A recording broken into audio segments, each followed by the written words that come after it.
In the curriculum on the journey to financial freedom, there are different modules that needs to be understood, which is another reason why you need to get the book. The first thing that needs to be understood is to do what I call a financial diagnosis.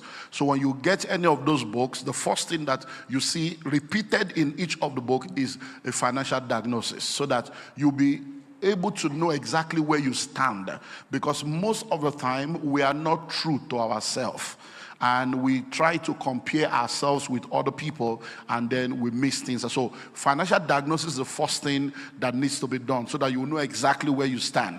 And that's why I said, if you go back to what I shared when I came for the Anchor Conference, I spoke about the pyramid of wealth and helped us to understand where we stand, so that once you know where you are, you will not compare yourself with other people. You will quickly develop a game plan to walk your own personal path. The next thing is to now understand the major global facts about wealth creation, just a general understanding of wealth creation and how wealth is gotten and what governs wealth on a global scale. The next thing, which is what I now want to share with us, is to now understand the laws that can help you to create wealth. So today I want to talk to you on understanding the laws of wealth creation. Understanding the laws of wealth creation. But it's very important for us to lay a foundation, because when we become born again, a lot of us don't realize that being born again does not suspend the use of our senses. Being born again does not mean that now you are born again, every other thing is useless. No. When you come into the kingdom, you realize that the Bible talks about the mind of Christ. The Bible talks about the sound mind. So when you are not a Christian, there are things that you do that the Bible gives a different definition. But when you become a Christian, the same thing that you used to do that had a different definition now gets a new definition. So for instance, when you are not a Christian, all your works and your labor are called filthy rags. But when you come into the kingdom, the same work is now called good works. So you find out that when you come into the body and you become a part of this kingdom, it does not now mean that you should no more do what you used to do, but you are now doing it with a different motive and with a different understanding. So when you were not a Christian, you were eating. Now that you are a Christian, you will still be eating. When you were not a Christian, you were sleeping. Now that you are a Christian, you will still be sleeping, but there are different dimensions to how you operate once you become a Christian. So to become rich and wealthy, you either do it God's way, which we call covenant way or kingdom way, or you do it the world's way, which we call Babylon's way. Now the difference between the kingdom way and the Babylon way are numerous. Number one, in the kingdom wealth is not acquired, kingdom wealth is entrusted. So in the kingdom, God will test you before he can trust you.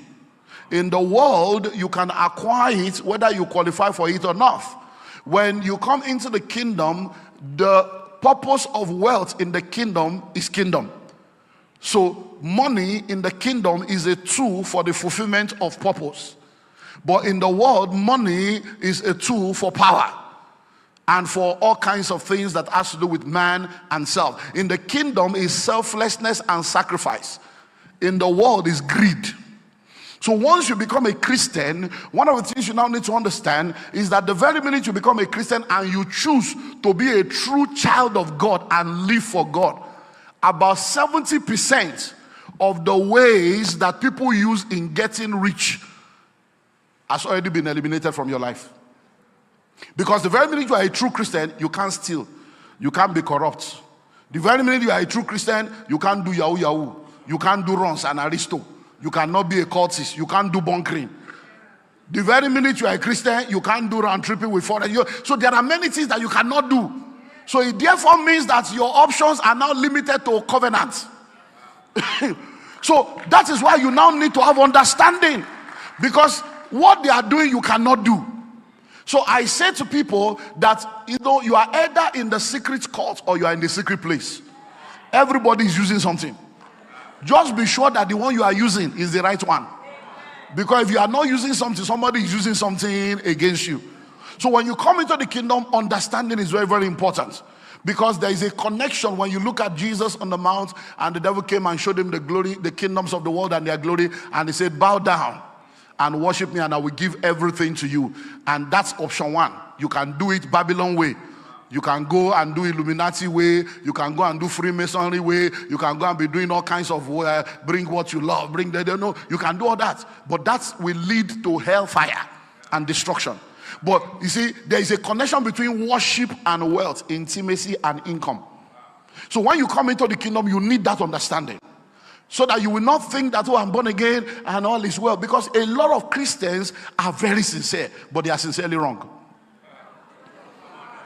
Very sincere, but they are sincerely wrong. Have you noticed that as powerful as prayer is, a lot of prayer warriors are the poorest set of people? Because they just think that I have prayed, God will take care of everything. No, there are things that you need to do. Any Christianity that places the total responsibility of your success on God and God alone is a false Christianity. You have a responsibility. You have a part to play. And that's why we have raised a lot of lazy, irresponsible Christians that are jumping from place to place looking for Bishop Yellow, Apostle Green, Reverend Purple, that have a special anointing to anoint them to prosper. It does not work like that. Life is governed by principle. In laying foundation, the next thing we need to understand is that there is a difference between the person of Jesus and the principles of Jesus. When Jesus came into this world, he came as 100% God, 100% man, the incarnate Christ. Now, while he was on earth, he was going from place to place and he was preaching and teaching and healing. Now, all those things we call the parables and the teachings of Christ, what he was doing was that he was revealing to us principles that govern the operation in the world that we live in. So the person of Jesus will save you and guarantee your eternity. But the person of Jesus cannot prosper you. It is the principles of Jesus that will prosper you. So what we have seen is that a lot of people in the church, as a result of religious upbringing and inaccurate theology, they believe that once you have Jesus, you have everything. When we grew up in the 80s, we were singing songs of like, oh, take the whole world and give me Jesus. Now they have taken the world and given you Jesus. You can't pay your rent. You can't pay school fees. You don't realize that Jesus is not enough. Jesus must teach you the principle to give you what you need. Hello? Because we don't suffer in the 80s. This world is not my home. I am just passing through. And you are still passing through 40 years later. And the world is passing you by. Land you don't have. House you don't have. Money you don't have. And then you are now hungry at God. But that is because there is lack of understanding. I have come to realize, I've been around for 38 years. I celebrated 35 years in full-time ministry last year. And I can tell you for free, religion is more dangerous than the devil. Christianity is not a religion. It's a relationship with your Creator. When you practice Christianity as a religion, you are going to be a pawn in the hands of charlatans behind the pulpit. When you practice Christianity as a religion, you are going to be a victim of the myopic, inexperienced, inexposed interpretation of scriptures of the people you listen to. And they will tell you one thing today, tell you another thing tomorrow. Because a lot of Christians don't know God for themselves.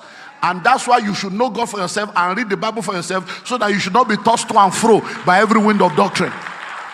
Listen, over 80% of pastors behind the pulpit that claim that God has called them, they have never gone to any Bible school, and they have not read the Bible from Genesis to Revelation all their life.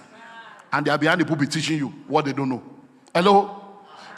Over 80% of Christians in church today don't pray more than 30 minutes a day. They don't fast more than once in a year. And they have never read the Bible from Genesis to Revelation all their Christian life. So how will you know a lie when you don't know the truth? If you know the truth, it's easy to detect a lie. So when you are sitting down in church, you are not coming to listen to one, assistant God that is now telling you something, and then you are just there sucking in everything. So because the mouth that preaches truth is the same mouth that preaches lie. But if you don't know the truth, you will just suck in everything. The next thing they will tell you, go and be eating grass you are eating. They tell you, go and do this. You are just doing all kinds because you don't read the Bible for you. When you read the Bible and you know God for yourself, when the man of God or the woman of God is preaching, anytime they go out of course, something to no. You know that, no, that one, no, that. You get it. So you need to understand that when you get born again, the person of Jesus is important. The principle of Jesus is important so that there can be a balance. Now listen. The church has embraced the person of Jesus.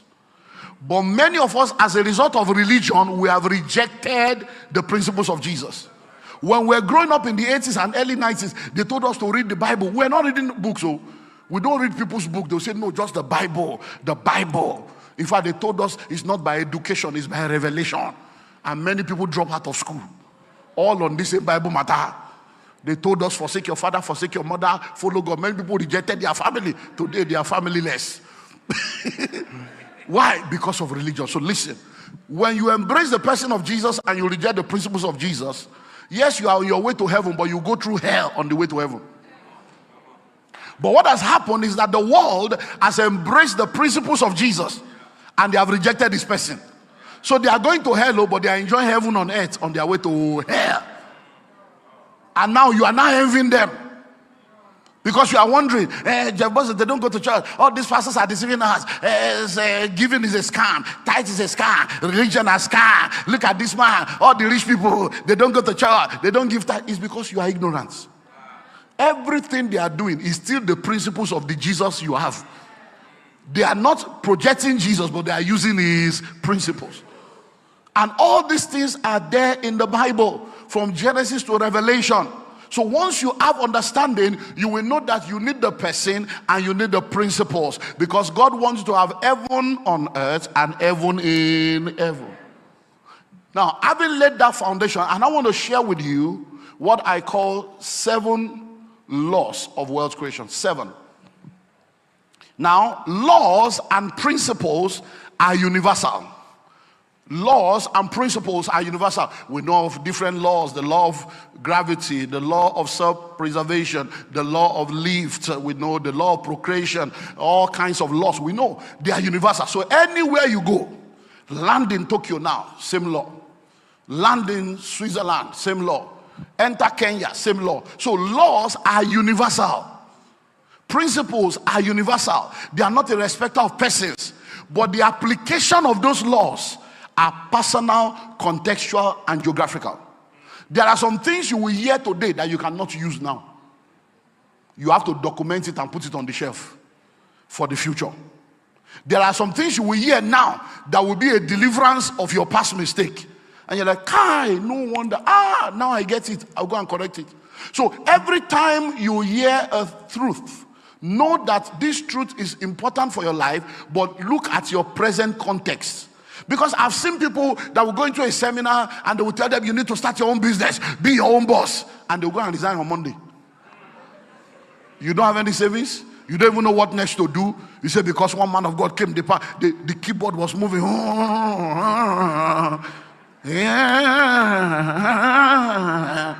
And then you are just to touch 3 people, and then you just go and drop resignation. This is your year.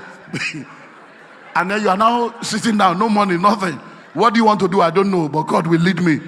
You are confused, sir. Hello? So, principles are universal, but the application of those principles are what? Personal, contextual, and geographical. So you have to ask yourself, what is my own personal situation right now? This thing I'm hearing is very good, though. Because when you talk about, you need to save. Somebody is owing 15 million. And you are telling him to save. Yes, savings is a law, but right now, let me pay the debt and come out. Let me come from below ground zero first. So you now need to understand that it's personal. It doesn't mean that the person telling you to save is lying to you. It just means that, yes, I need to save. So you now know you shelve it as a principle. But for now, let me come out of this debt first. Hello? Is it not somebody that makes money that can save? At least you first get a job first. So when they are saying savings is powerful, you note it. Then you now go and look for a job so that you can get an income first. Hello? So it's personal. Number 2 is contextual. Your context is different from my context. Because we may all listen to the same thing, but we cannot all practice it. So you are listening now, and maybe you come and say, okay, husband and wife, when you wake up in the morning, you have to do your quiet time and pray together. The family that prays together stays together. You are in Nigeria, your wife is in Australia. You know that revelation, your context is true too, but for your context, it can't work. Because when you are waking up in the morning, they are about to sleep. Do you understand that? So when you are listening to things, understand it's not that the thing is wrong, but what's your context? Number 3 is geography. It's geography. So for instance, somebody can tell you real estate is very powerful. You can never go wrong with real estate. It's truth. But if you go and buy land in Ukraine now, it might be a wrong investment. Why? Because of the geography. 2 things can be true at the same time. Something can be true at one level and become a lie at the next level. Do you understand? There's something that they can tell you now is true. But if they tell you the same thing in 5 years' time, it's a lie. You say, what do you mean by that? When you are not married, your parents will tell you, don't allow a man to touch you. Don't sleep around. Oh. That's the truth. But when you get married, if they tell you that, that's a lie. The same woman that told you not to allow a man to touch you will say, don't deprive your husband. Oh. Make sure you give. You say, but mom, you say you should not touch me. That was then. This is now. So laws and principles are universal, but the application is personal, contextual, and geographical. So if it's not working for you, don't fight the law. Don't fight the principle. Find out why. Why is it not working? Because the question you ask determines the answer you get. Sometimes when people are asking questions, they say, what can I do to become rich? What can I do? Sometimes that's the wrong question. Because you have not been jobless, you have been doing something now. The question should actually be, why am I not rich? When you say, why am I not rich? You open a different portal. You now begin to realize that there are some things you are doing wrong that you need to adjust. Because you're already doing something now. So if, for instance, you have an electrical appliance, there is a on button, the off button, the pause button, the forward button, the rewind button, all the buttons are there, and you are pressing all the buttons and it's not working. You say, oh, this thing is a scam. It's a scam. I press on, it didn't on. I press off, it didn't off. No, it's not a scam. Why is it not working? And then you now come and say, there's no battery. Oh. There's no battery inside. Or you are not switch it on. Oh. Do you understand? At the hotel yesterday, my wife thought she was charging her iPad. So I wanted to charge my own phone. He said, go and charge it in the other room. I'm charging something here so that you can remove my iPad. I've been charging this since morning. And I got there, I saw 21%. I said, I charged this since morning, only to discover that the socket was not on. So I said, babe, nothing they charge you. This is money. Do you understand? So you may be pressing buttons, but the real thing that needs to be done, you have not done.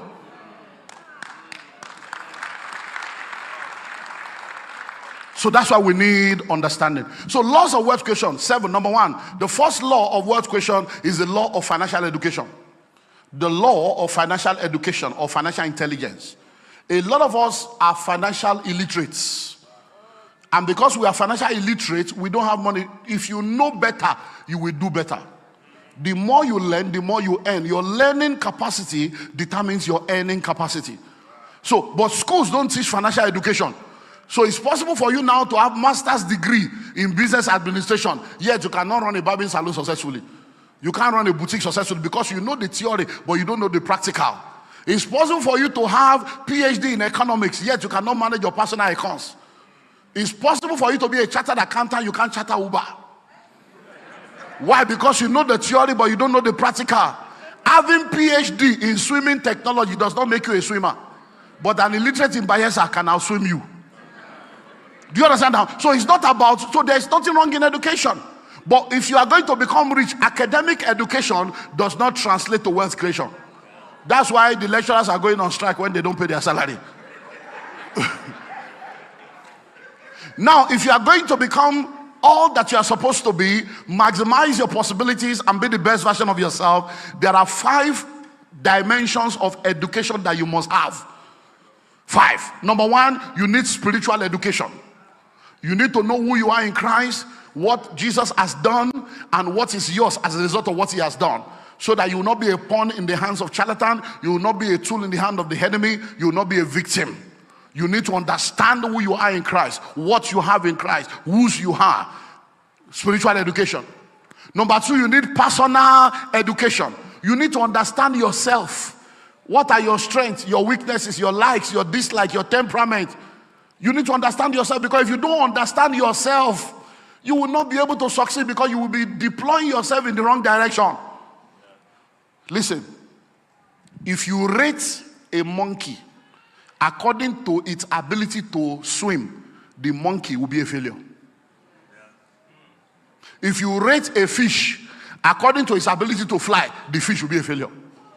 So when fishes try to fly, they fail. When monkeys try to swim, they fail. But if you know yourself that you are a fish, you will stay inside water. So understanding yourself helps you to put yourself within your area of strength. Yeah, you know, people say, hey, work on your weakness, work on your weakness. Everybody has weaknesses. While you are thinking of weakness, work on your strength. When you become so strong in your strength will take care of your weaknesses. So, because many times, because we don't know ourselves, we have all this one. I believe I can fly. I believe, look, if you can think it, you can do it. You cannot fly. You are not a bird. You don't have wings. Even if you have wings, wings is not equal to flight. Chickens have wings, they cannot fly.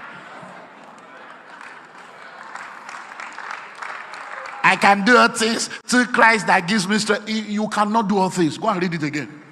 You can do all things that God has created you to do. Not all things as in literally everything you have been created to do, everything you have been empowered to do, you can do it. I can do this, I can do this. Then you leave your strength, you begin to try to go and force yourself on your weakness. Hello? So the second education is what? Personal education. Number 3, you need what I call marketplace education. You need to understand the way the world works. Many of us are just naive. We don't understand the way we have what I call Christian naivete. We're naive. You just go there thinking that everybody owes you something, thinking that the world will, because you are a good person, things will just work for you. It doesn't work like that. Life does not give you what you deserve. It gives you what you negotiate. It gives you what you fight for. So just thinking that because you are a good person, that people will just like you, they will just support you, it's not true. So you need to understand the way the world works. You need to understand the way the industries work, the marketplace works. When you see an advert for vacancy, they will say we need somebody with this qualification, and you will hear things like 5 years experience, 3 years requisite. That's what experience is, education. Are you educated in the way the marketplace works? Do you understand the reporting system? Do you understand teamwork? Do you understand loyalty? Do you understand tasks? Do you understand? So do you understand how things work in the market? Number 4, you need academic education. Academic education. Look, I know there are a lot of people that are pushing all this narrative, school is a scam. School is not a scam. Oh. It's a curriculum that is a scam. School is not a scam. Oh. An educated driver is better than an uneducated one. An educated dry cleaner is better. There is something education does that changes the game for you. So don't let anybody tell you, hey, it's not by education. No. But you see, the curriculum is a scam. So all you need is to now redefine education. Because those who created the academic institution and the educational system, they did not create it so that they can empower you to be rich and wealthy. They created it so that you can be trained to work for them. It's a capitalist principle. You know, I can't go into all the story, but get the books. So you need education. Now listen. Education will do 4 things for you. Education will help you to be able to read, so that you can read contracts and not sign away your life. And then you begin to blame them that they are using you. They are using you. If you don't want to be used, be useless. They are using you. Nobody you sign them. Education helps you to be able to read. Number 2, it helps you to be able to write. So you can write. Number 3, it helps you to be able to calculate. Arithmetics and mathematics, so you can do calculation. And number 4, education helps you to be able to think analytically. To be able to think analytically and objectively. So you find out that a lot of people have gone to school, but the only thing they know how to do is to read and write. They can't calculate and they can't think. And a lot of people that graduate from Nigerian university, unfortunately, they graduate, they have to be retrained again. If you employ a Nigerian graduate today, they can't speak good English, they can't write anything. You have to retrain them and retrain them and retrain them. It's funny. Hello? So listen, you need education. Now, when I say the curriculum is a scam, listen to this, especially those of you that are into education.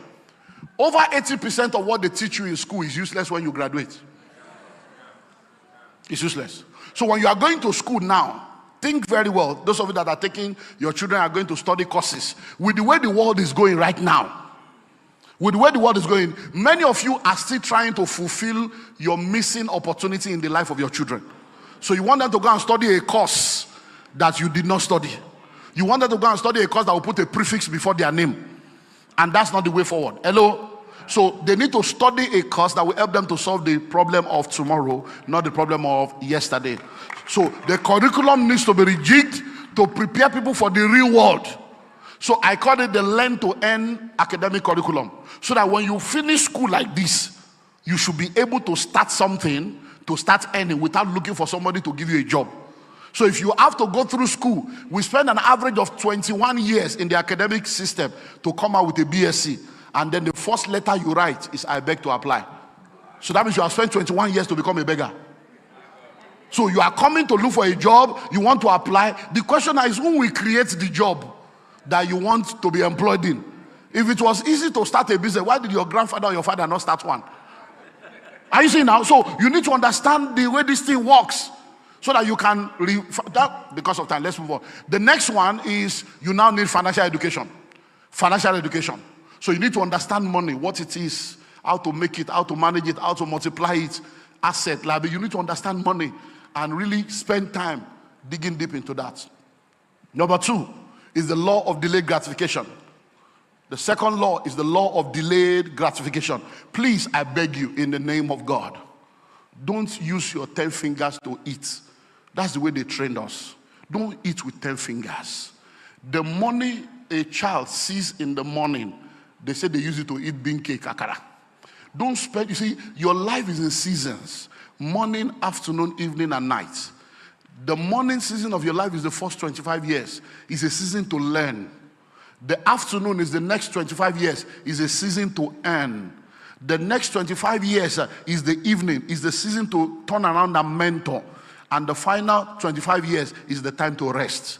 If you misuse your morning, you will regret it in the evening. Many of us are going through black tax and African problem now because many of our parents messed up their morning and their afternoon. They are now using their evening to mess up the morning of their children. And children are now carrying load that is bigger than them because the child now has to take care of father, mother, and siblings. The children you did not give birth to. Because you see a lot of poor people, they give birth to children as if they're trying to win an award.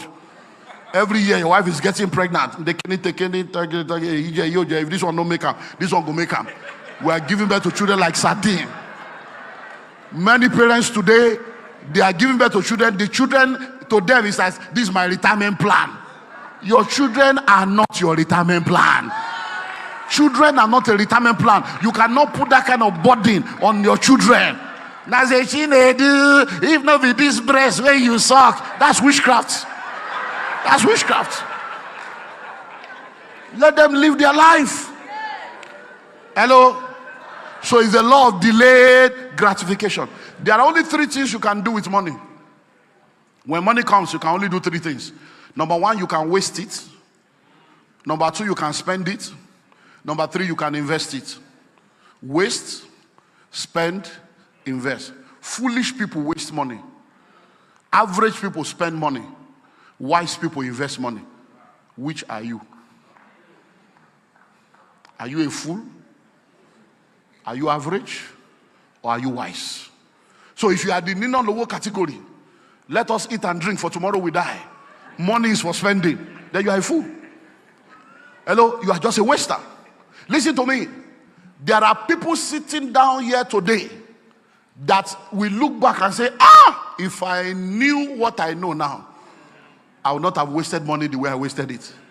Many of you, the money you wasted on your wedding alone, wedding, 17 years ago, even the photographer collected 200,000 and a plot of land was 200,000, and now you are still a tenant.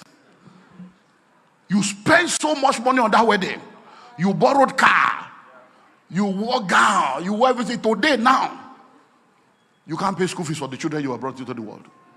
Even the naming ceremony of your first child, you block streets. And now the road is blocked. Delayed gratification. As money comes, don't waste it. Because if you begin to make money, there are many of you young boys, young girls now, you are making money, you have a good job, you are not married, your responsibility is not much. This is the time to start things for the future. Because listen to me, my mother will always say, June and July, lie. June and July. Life is June and July. One is 30 days, one is 31 days. And my mother will always say, no matter how much February, because if February is to my 30. There is no way February will run. It can't enter 30. Every 4 years, it will enter 29. Hello? So many of you young boys, young girls, you are in IT, you are in the corporate world, you are doing international work, you are making money now, no husband, no wife, no children, but you are buying designer bag when your destiny is not designed. You are fixing eyelashes, fixing nails when you have not fixed your life. You are buying bone straight when your life is not straight. You have 3 handset like a 419. You don't have any shares in the telecom industry. You are wearing 3-piece suits. You don't have 3 plots of land. Something is wrong with you. Something is wrong with you. This is the time to tie that money down in an investment, tie it down in things that will change your life. Because you will wake up one day and discover that it does not always work like that. You will just come into a season and money is not flowing the way it used to flow. And you say, Kai, I wish. That's why we're here. So the law of delayed gratification. Number 3 is the law of savings. The law of savings. You need to save money. If you don't save, you are not safe. When you study the Bible, it's there. All these things are there. The world that we live in, when Joseph came to Egypt, the dream that Pharaoh had, the Bible says that he had the dream, the lean cow swallowing the fat cow, lean whey swallowing, and he had it twice. And when Joseph came, he said, this is the interpretation. You had the dream twice because God is showing us the way the world will operate. It's called wealth cycles. There will always be 7 years of plenty, 7 years of famine. So the principle is that seasons of plenty and seasons of famine will always be in the world. So what you do in the season of plenty is what will help you in the season of famine. So most of the time, when you see yourself going through crisis, it is a report card of the kind of life you have lived when you were making money. It's just a report card that is coming out. Hello? So you should have seasons where no matter what is happening around, you always have goosey because you have saved. Let me show you the Bible. You see, a prophet stepped into the palace of the Eden king. His name is Elijah. Comes into the palace of Ahab, the Eden king, and he says, in the presence of the Lord before whom I stand. Why? Because he was a carrier of the presence of God. So when he came into the palace of the hidden king, he said, I'm standing in the presence of God, not in your presence, because I came with the presence. And he now said, there shall be no rain but by my word. Now he was a prophet, but he didn't understand a lot of other things. So by virtue of that prophecy, he changed the vegetation. No rain equals to no harvest. No harvest equals to no food. No food equals to hunger for everybody, including the prophet that prophesied. Including the prophet that prophesied. And then he now had the connection that other did not have. He now had to hold on to the supernatural. Lord, God said, okay, go. I'll prepare the raven to feed you. He now shifted into the supernatural. But because of his prophecy, somebody else was suffering. And God now says, you see, you cannot create the problem and be enjoying supernatural and stop other people from enjoying. So the brook must dry up so that you can move to the next. Because see, the perfect will of God is not to bless you. The perfect will of God is to make you a blessing. Bless. So when he was in charity, he was being blessed.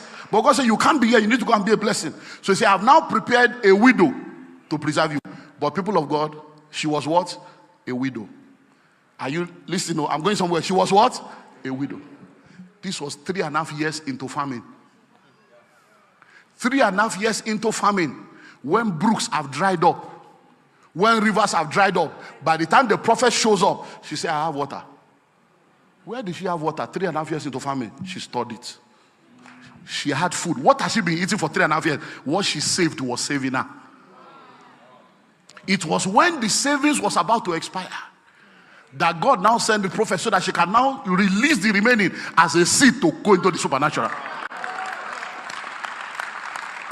But you now, you are a widow and you are a liability to the church. I'm a widow, and so you are a widow. So when you were not a widow, what was your impact in the church?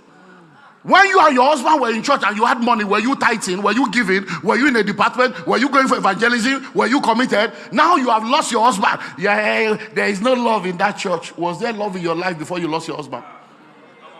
Church should now carry all the responsibility of your life. Go and read your Bible. Go and read your Bible.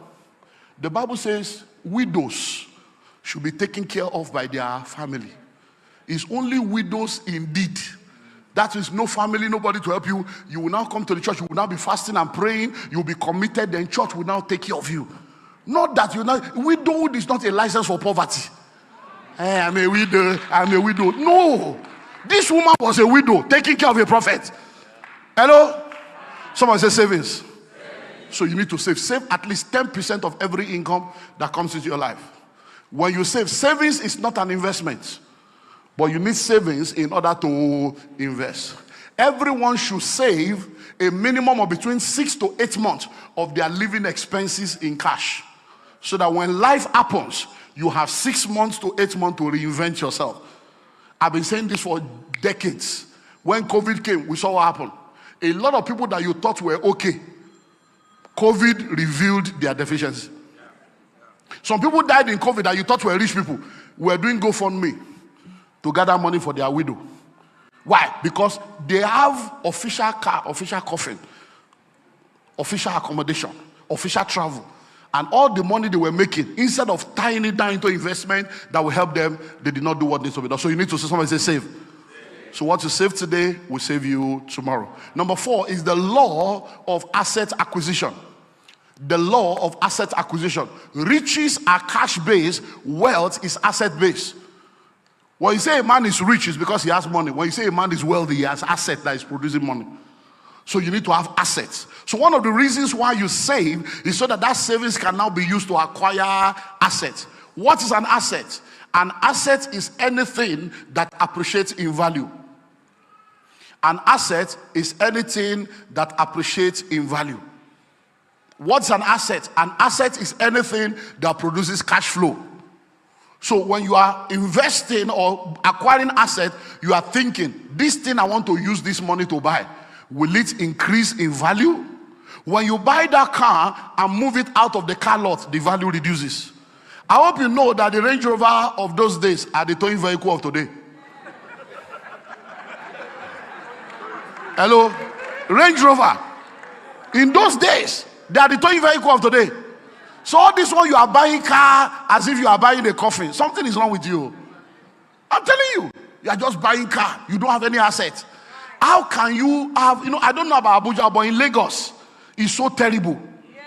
The educated ones are the tenants. The illiterate are the landlord. I'm telling you, educated people. Look, I have property that people are paying me 8 million per annum rent. And I'm like, some people in normal 8 million. I collect it, but I'm feeling sorry for them. Because if you bring 16 million, I can give you a 2-bedroom bungalow with 16 million. That will be your own forever. Do you understand? And you are paying me 8 million every year, and they are paying. Hello? There are people paying rent of 12 million in Lagos, 15 million. So they will pay 15 million naira rent and now pack a 40 million naira car there and think that they are normal people. You are not normal. Something is fundamentally wrong with your thinking faculty. Hello? And then the landlord will now be calling them Oga tenants. Oga tenants. I hope that foolishness is not in Abuja. So you people, you live fake life here too. So the law of what? Asset acquisition. There are many asset classes that can help your life, but the greatest asset I will advise you to get is real estate. Real estate is very powerful. Is the greatest vehicle of wealth creation that also doubles as a vehicle of wealth retention. So I say to people, don't do cash banking, do land banking. Because a city today was a village yesterday. A village today will be a city tomorrow. In 2008, we bought 70 acres of land in New Cairo. We bought it 50,000 naira per plot, 2008. The estate is still there now. I have like 50-something buildings to roofing level that we're selling now. The land is now 10 million naira per plot. 10 million for a land we bought in 2008 to now. You know, see how you done long. But that 2008, you also had 50,000. You could have bought it. But you bought a wristwatch. That 2008, you had 300,000. You could have bought an acre, but you bought a phone. You bought BlackBerry. Now you are black and you are blurry. And both you and the BlackBerry, you have expired. You bought Nokia 3310. And you have been big boy. Now your Nokia is Palasa. It's now a dumb phone. It's not even smart. The law of what? Asset acquisition. Number 5 is the law of investment and cash flow. The law of investment and cash flow. So real estate is powerful. But in investment, you need to now look at different investment vehicles that you can explore. So let me run you through some things you can explore. You can explore money market. You can explore the capital market. You can explore collaboration. And you can explore intellectual properties. So let's start with money market. So money market is you investing in financial instruments in different levels. So you can do fixed deposit, call deposit. You can do bonds. You can do treasury bills. You can do mutual funds. You can do annuities. All these are financial instruments. Or you can do stocks. You can buy shares of publicly quoted company, both locally and internationally. So any product you are using that you see people using that is becoming popular, see how you can buy into it. So you're on Facebook, buy Facebook shares. You are using Apple product, buy Apple share. You are on TikTok, you are on, so look for shares of those companies. Samsung, or what are they? So look for all those companies. In Nigeria, look for the companies that are doing well. Look for the indices, whether you want to start with, penny stock or blue chip stock, buy them. The Nigerian stock market is doing extremely well, and it's been doing well in the last 2 years. But people are not aware because they are still clouded by the 2008 crisis. And they don't know that there's so much money now in the stock market that people are making money. So you can do that. Then you can do collaborations. What do I mean by that? You see, it is better to own 10% of a billion than to own 100% of zero or 100% of 100. So you may not be an entrepreneur, but you can be a part owner of businesses. You can become an equity investor and say, okay, I want to own 5% of this business. So you have heard of Paystack, you have heard of Flutterwave, you have heard of a lot of IT companies that have grown to become a unicorn, that doing $10 million and above, and many of these people are cashing out. When this guy starts, maybe all they need is $10,000. Because I'll give you $10,000 for 30% equity. And if he works, he works. If he doesn't work, you move on with life. But once he click, you'll be amazed. So you can become a part owner of others and do joint venture with people and do collaboration with people. And it will help you. And then you can go into what is called intellectual property. You can buy gold, and I'm talking real gold. And then you can go into intellectual property, which is investing in yourself, producing products and services that belongs to you. Like all my books now, I've written over 100 books. So some of my books are in Ukraine, Russian language. I'm getting royalty. Some of my books are in, 9 of my books are in French languages. All over, I'm getting royalty. My books are on different platforms. I'm getting royalty. So I sit down, I work, I know work, money they flow in different currency. My children would be enjoying. So it's because of investment. So look at what you can invest. It's called the law of investment and cash flow. So what you are thinking of is, what can I put money into that will continue to produce money for me without me having to do anything else? Imagine now that you have, let's imagine that you have 10 houses. So if you start working at 25 and you are not able to get one house every year, if you get one house every 5 years, it means that after 25 years of laboring, you will have 5 houses. After 35 years, you have 7 houses. If those 7 houses are giving you 10 million per annum, that's 70 million from rent without doing anything. That's how people become wealthy. It's not to be doing fasting and prayer without investment. Hello? When I came in contact with this revelation in 1997, my story changed. 1998, I did the first wealth creation seminar. I told my father, my mother, my brother, the whole family, I called all of them from everywhere. I said, I'm about to do a 5-day seminar, Wednesday to Sunday. I said, Daddy, you must be there. Mommy, you must be there. Or else you won't disown me, I will disown you. Everybody, I'm not a breadwinner for anybody. Come and learn how to win your bread and start your own bakery. I called all my I told all my church members, I said, listen, I was still poor, so it's on tape. You know, we used to have cassettes in those days, VHS. It's on tape. I said, keep this tape so that when I become a billionaire and they say, oh, this pastor, church money, we use this one to slap their face. So I did the seminar and I told everybody, I told them, I say, you can give tithe and still be poor. 1998. Yes. I said, as you are bringing 10% tithes, also be doing 10% savings.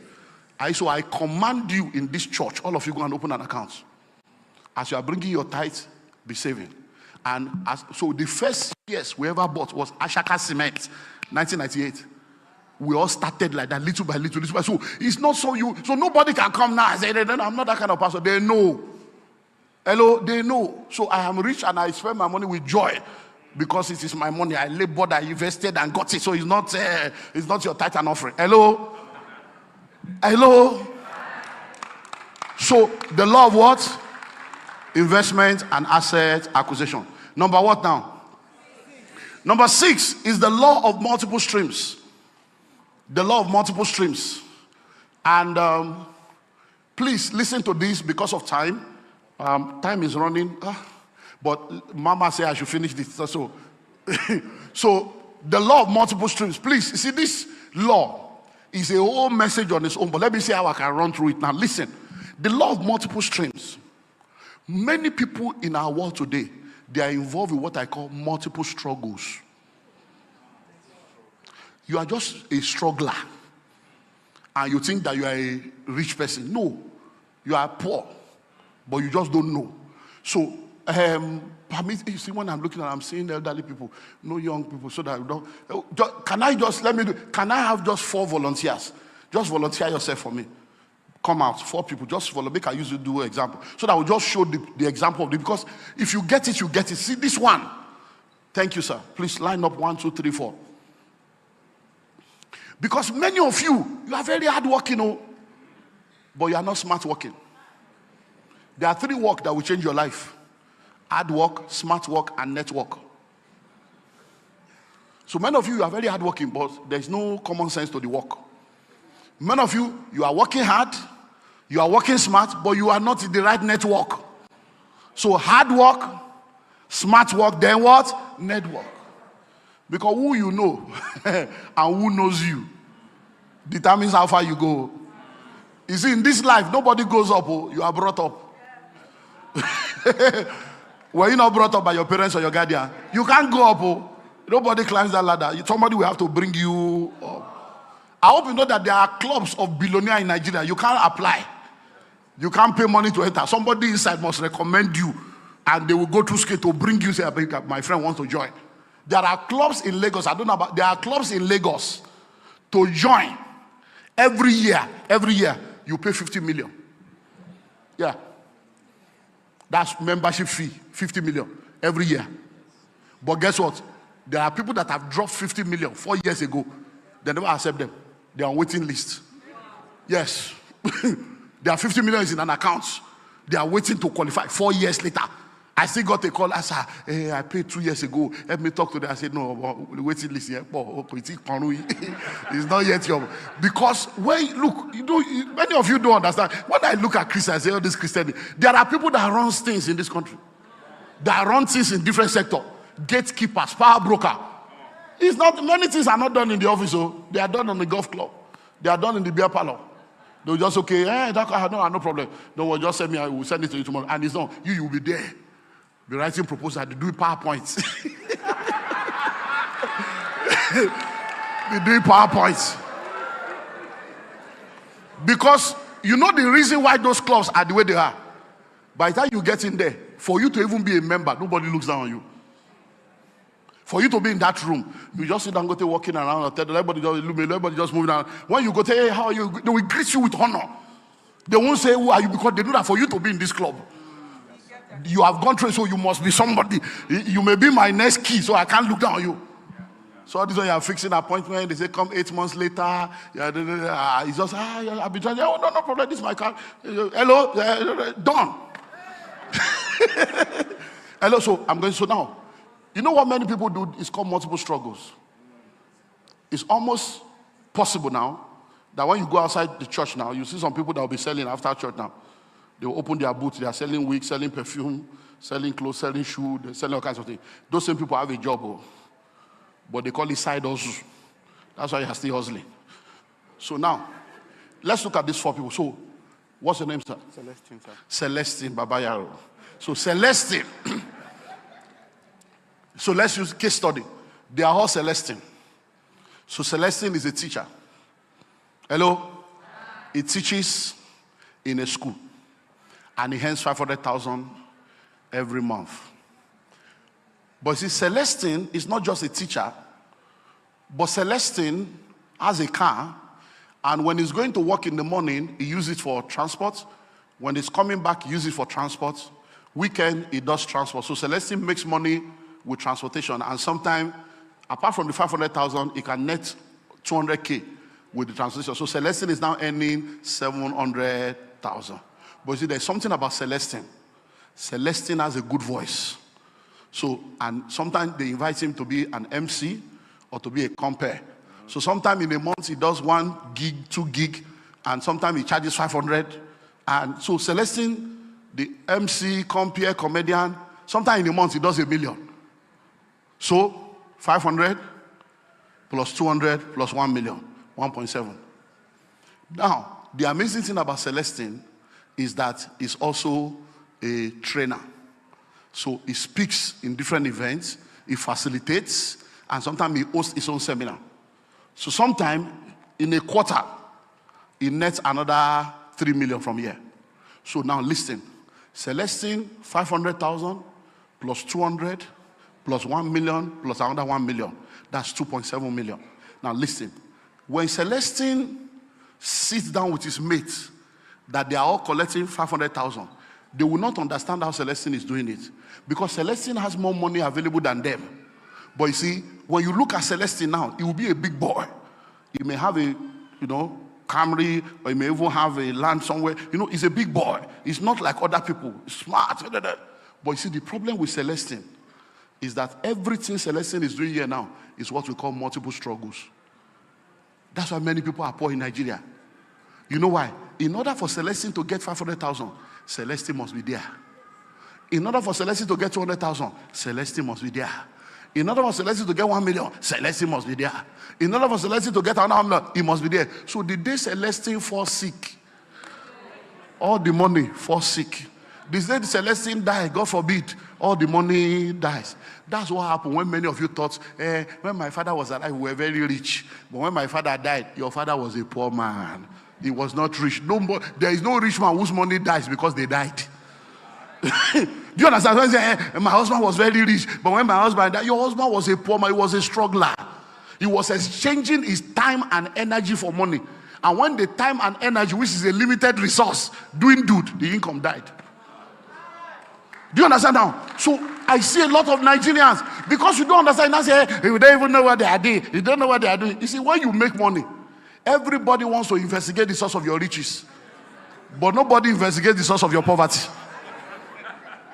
Has anybody come to me to say, why are you poor? We need to make you a personal project. This poverty, no. It's when you become rich, they are interested. So this is multiple struggles. So I see many of you, you work in the bank, and then you import goods from China, from Turkey. You are selling perfume, you are selling this, and then you are cooking food the weekend and packing food for people selling. You are a struggler. They don't become billionaires like that. Hello? So this is multiple struggle. What is multiple streams of income? So let's look for another format. Let's bring it up now. So this is Celestine now. So multiple streams of income is, Celestine is a teacher. But now, because he understands financial intelligence, instead of him using the car to do big boy, what Celestine will now do is, he will now get a driver that will be doing the transport business. So in the morning, the driver will pick him up, drop him in the school, and go and be doing the business. The driver will come and pick him up when it's closed, drop him at home, and go and do. So whether he works or he doesn't work, the car is working for him. So now, Celestine now has a transport and haulage company that is producing money with or without that.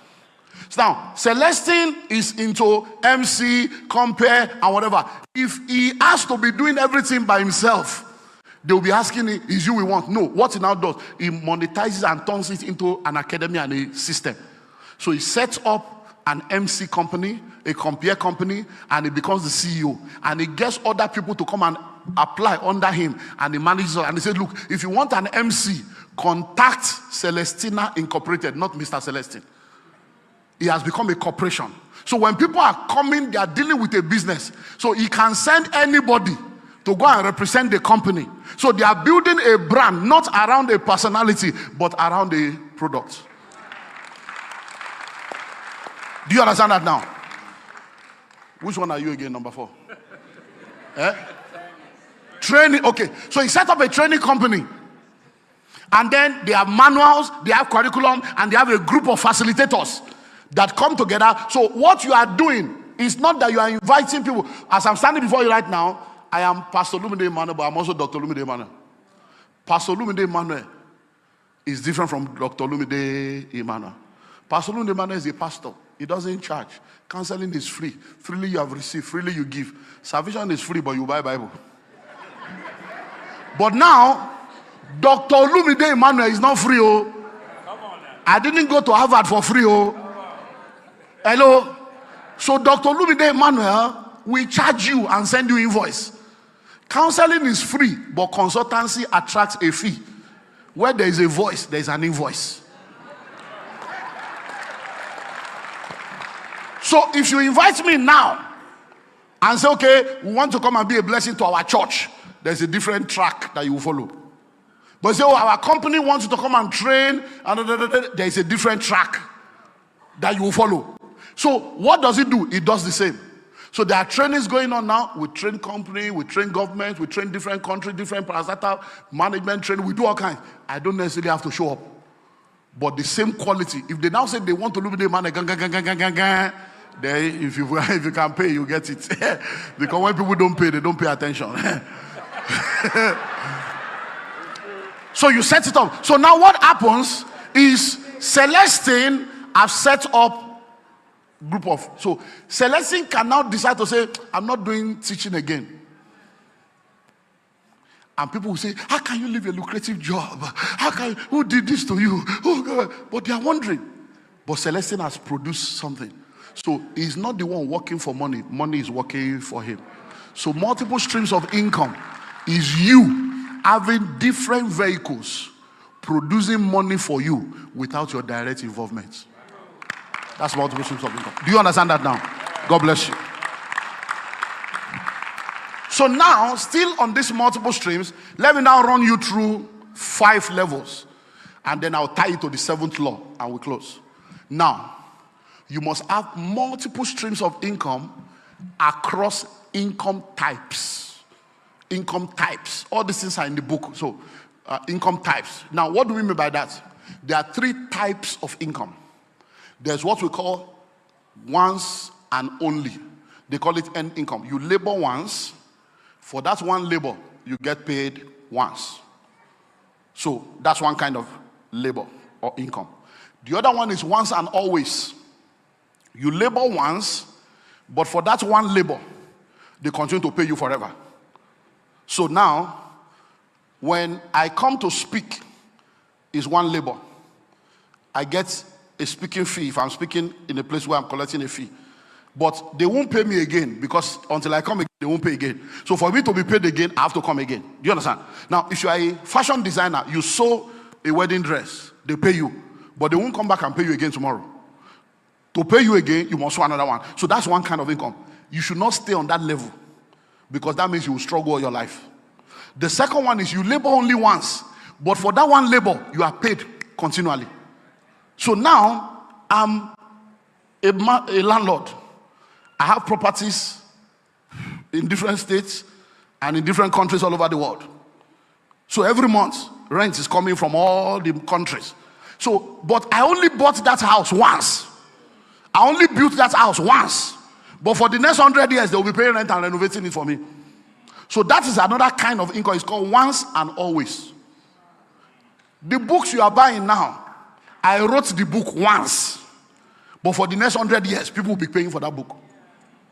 So that's the third one is free flow.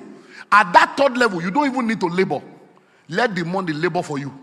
So instead of you laboring, let the money be the one laboring for you. So when I say you need multiple streams across income types, it means that you should look into your life and ensure that as you are growing, you are eliminating that first one.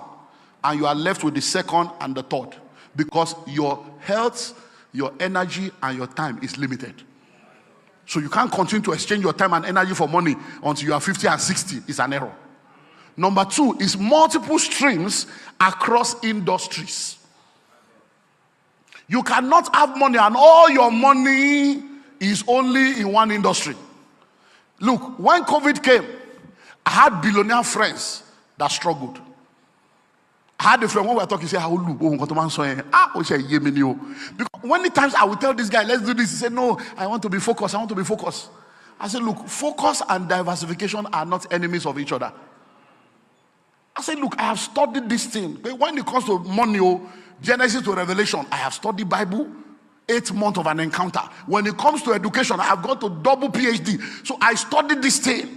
My dissertation in my PhD, my second PhD, was the role of personal and political leadership in the economic empowerment of people. And I dealt with poverty from the grassroots, from maternal care, the hospital you gave birth to your child in, the health of the mother that gave birth to the child, how it affects the kind of child that is born. So I said, look, it will just be argued, no problem. Guess what? This my guy is a billionaire. He has 4 hotels, 6 multipurpose halls. Then he's one of those that rent. If you are doing event, all this crusade, he has all the equipment, state of the art, Rayambonke level. But when COVID came, everything zero. No event. 6 event center. This guy was doing 300 million a year. In COVID, the guy was on zero level. You now know the funnest thing. Tell me. Because people were locked down in the hotel, he could not evict them. So they were sleeping in the hotel for free for 6 months. He was burning generator. They used inverter died. He was still feeding people. They were saying they will pay later. We'll pay later. Those that had card in the system, they were collecting money from the card until the banks shut down. What are you talking about? Why was he in that trouble?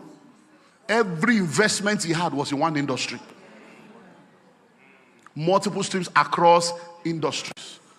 So you must have money in economy, in farming, in tech, in everywhere. I did not have any investment in health until COVID came. When I sat down at home, and every time I hear essential worker, I told myself, I hear Leo, okay, it's essential. But all these are not what we carry. We are not essential workers. These medical people are the essential workers. I didn't have any money in the. Immediately after I said I must enter that field. Now I have money in the pharmacy, America, I put money in every health I can put money into. Hello?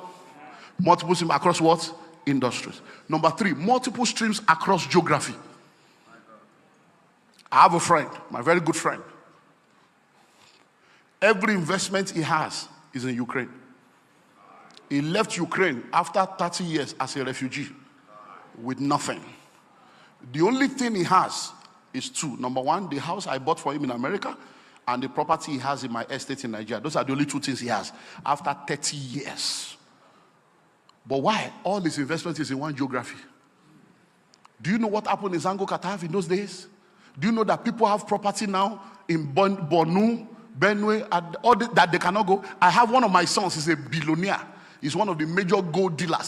He can't enter his gold in Zamfara. They have blocked him out. I have another man, a billionaire, a 71-year-old man, 4,000 hectares. The number 2 farmer in the whole of Ilori Kogi area. The man is struggling now. All the money he has in the bank. He said, sir, I don't understand this thing again. He can't enter his farm when S-Men came. 4,000, not acres, or hectares. He's thinking, he can't enter his own farm because of insecurity. The money he had in the bank, this guy had over 4 billion naira in bank. I told him, Baba, let's change this money to dollar. Let me help you invest in abroad. Hey, multi that guy. All this American thing, I don't understand. Let my money be in that bank. before it's very high. The $4 million, 4 billion naira, that and dollar was 300 and something. Before it's very high. The 4 billion is useless. Before it's very high. So multiple streams across what? Across geography. Number 4, multiple streams across currency. None of you that say you are rich, you are just a poor man. If we change all your money to pounds now, you see that you're a poor man. It's only in naira you are making noise. When they wanted to redecimalize the naira like CDs, Nigerian billionaires were provoking. Because they know, say, all these millionaire, you will just become a poor man overnight. So you need multiple streams across what? Currency. So those in my mentorship platform, within 2 years maximum, you must start making money in dollars. Because that's the currency of trade in the world. So you can't be in Nigeria. Everything is naira. Now, many of you are sitting down here right now. You say, my children will go to school abroad. Now, naira, you go change to that abroad. Hello? Imagine paying school fees of $14,000 2-3 times a year. Do you know how many people have brought their children back to Nigerian schools because of pounds? Because of dollars? Hello? So you need to have what? Multiple streams across currency. You can't be making money only in naira. If you want to buy property abroad, we are here. I have office all over. I can get you property in London, anywhere. Contact us, we'll get you property. A whole house, you go to collect rent every month. So these things are there. So instead of you just keeping the money there, do you know that 17 million is $10,000? Now, average. 17 million, no, $10,000. But if you leave that 17 million there, by next year, what 17 million can buy this year, it will not be able to buy. But if you change it to $10,000, join the fractional ownership. 10 of you, 10,000 into 10 places. You buy one house, $100,000. And you start earning $1,000 every month immediately. And the house is your own forever. No mortgage, cash. You have 170 million, you buy a whole house. And that 170 million, if you put it in the bank before your very eyes, is the value. Across what? Currency. Finally, multiple streams across realms. And that will now bring me to the 7th law, realms. Many of you, all your money is in the natural realm. You don't have anything in the realm of the spirit. Where your treasure is, there your heart will be. So multiple streams across realm. You must make sure that you are not only rich on earth, you are rich unto God. And that brings us to the 7th law, is the law of covenant compliance. The law of covenant compliance. Please, don't let people mess you up with all these confusing things people are saying. In this life, giving is a law. The principles that God has established, they have nothing to do with redemption. They are principles that have been put in place for the perpetuation of his creation. Anybody that applies the principle will get the benefit. Unbeliever will plant and they will reap. If you don't plant as a Christian, you will not reap. Hello?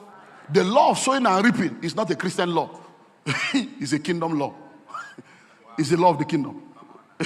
The law of dedication, law of kingdom. Law of punctuality, law of the kingdom. Law of love, law of the kingdom. These are kingdom laws. Anybody that practices them, whether they know God or not, it will work for them. You that know God, if you don't practice it, it will not work. Rain will fall on the righteous and on the unrighteous. Somebody will say, I don't believe in God, but he's still alive, he didn't die. Because he's breathing in and breathing out. He's eating and he's sustained. If you say, I believe in God and you don't eat, you don't breathe in, you will die. So when we talk about laws, it's not about, hey, they are trying to collect our money. Look, everything you have belongs to God. To be arguing about 10% is a revelation of your lack of understanding. Because when you are a rich man, even your tax is 40% capital gains tax. So except you want to end up in jail. When you are a rich man, the tax you will pay alone. How much is company income tax now in Nigeria? So what are you talking about? Even your payee that they deduct. So why are you arguing about 10%? Who did this to you? 10%? And you argue, is that what God is to you? 10%? You make 100,000, you argue about 10,000? Haba. You got 1 million, 100,000 is a problem. 100,000 that if we live here now, 4 of us enter correct restaurants. We take do buffet, 35K times 4. Do small chops, take shawarma, and give me Chapman. They give you 130K. What are you talking about? Enter correct restaurant, give me Monica fish with plantain, and give me pina colada. What are you talking about? Is that what you are? 100,000. You made 1 million to give God 100,000. Say, God, I thank you. Is your problem? I'm not talking. You see, look, the 10% has never been the problem. Mammon and lack of understanding is the problem. Hello? Okay. And it's okay. Okay, so you come. Stand up.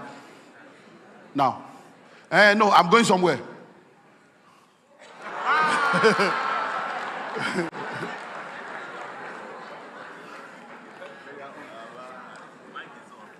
Okay.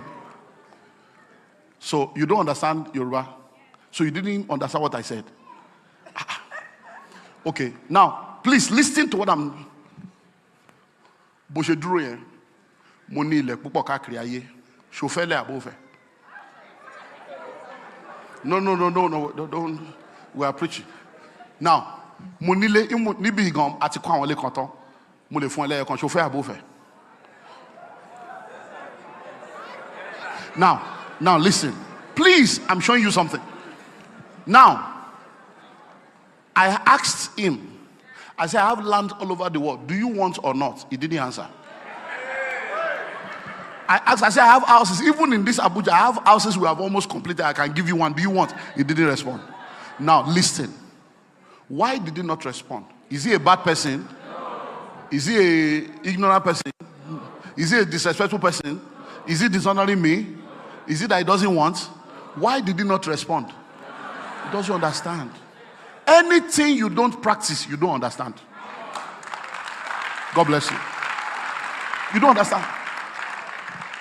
That is why I believe more in teaching than preaching. Preaching does not disciple people. The problem of the church is discipleship. We have too many children and kindergarten in church arguing over irrelevant things. They're like children playing in the market square. Hello? Preaching does not disciple people. Preaching will inspire, stir up, motivate, challenge, but only teaching disciples people. When people understand something, you can't take away what somebody understands. So when you see that all these other people are talking about tithing, there is no way you can confuse some people because they understand what they are doing. They know that, hey, I'm not trying to bribe God. They know that they know that everything I have belongs to God. The 10, I am bringing it as an act of worship. In acknowledgement of the fact that God is my source. That's all. It's not because if you get that. No, they are doing with understanding. And let me help you get this. The 10% is not the problem. I said it in the first service. If you get 100,000 out, 10% is the tithe. Is 10,000 your problem? Really, think of it. Before you leave here now, you can still send 10,000. You can even give 10,000 to somebody at the gate. It's not the tithe 10,000 that is the problem. You can eat 10,000 food without feeling it. You can go to a restaurant. You can go to movie cinema. Do you know that some of this ticket premiere is 8.5, one ticket? And 4 of you will go and spend 30K and take popcorn and come back. It's not the 10,000. But everything that God places a demand on becomes a point of contention. That same 10,000, when you now put it in an envelope, it becomes big. 10,000. That 100,000. 100,000. I'm telling you. You see, when people argue about false fruit and all these things, I say it's just that you don't understand. So I ask questions like this. Have you ever gone a whole year without salary before, or 6 months, and people say, yes, I didn't have a job for over a year, but you did not die. For over a year, you didn't have a job, but God took care of you. You now got a job, bam! First salary, 350. Then I say, bring the 350. Say, I cannot give you first fruit. What's that? Old Testament, New Testament. You start arguing. The same you that didn't have anyone. You will be singing, if you can use anything, Lord, you can use me. You can use anything, Lord, you can use me. Take my life, Lord. Now, The money has come. He said, this one, all these churches, they are using us. All these pastors, they are using us. Nobody you say make God use you. If you don't want to be used, be useless now. Hello? Let me close by helping you understand this. The seed of every fruit is poison. The seed of every fruit is poison. You see, when God created the tree, in every tree there is a fruit. In every fruit there is a seed. The chemical composition that produces the fruit is always inside the seed. So whenever you eat seed, you are eating poison. If you take orange now, put your finger inside, bring out those seeds, put it in your mouth and begin to chew it. Poison, bitter, your mouth will start swelling. Why? Because that is not what it's meant for. It's for planting. If you take mango now, after you finish eating the mango, cut the something and eat it, you are poison. You are going to hospital. Because the seed of every fruit is poisonous. Because that's where the chemical composition for reproduction is buried. So you don't eat seed, you plant seed. So every time money comes into your hand, the 10% of that money is the seed. It's poison. It's poison. So when you eat that 10%, that was the seed that will reproduce the other one. You have just chopped poison. You say, but I'm alive. Adam ate the fruit and was still alive. But he was dead. Something died. But physically, biologically, he was alive. Every time you eat what you are not supposed to eat, something dies. But it's not physical. And you are not aware. Opportunities that could have come that will not come. Speed that will have been experienced that will not be experienced. Things that will have come by grace that you now have to labor for. But because you don't know what you have lost, you didn't know. Thank you for taking time to watch this video. We believe you've learned something of great value. On this channel, we share videos on finances and wealth creation from biblical perspective. You can find more similar videos on this channel. If you enjoyed this video, please like, share and subscribe. Let us know what you've learned in the comment section.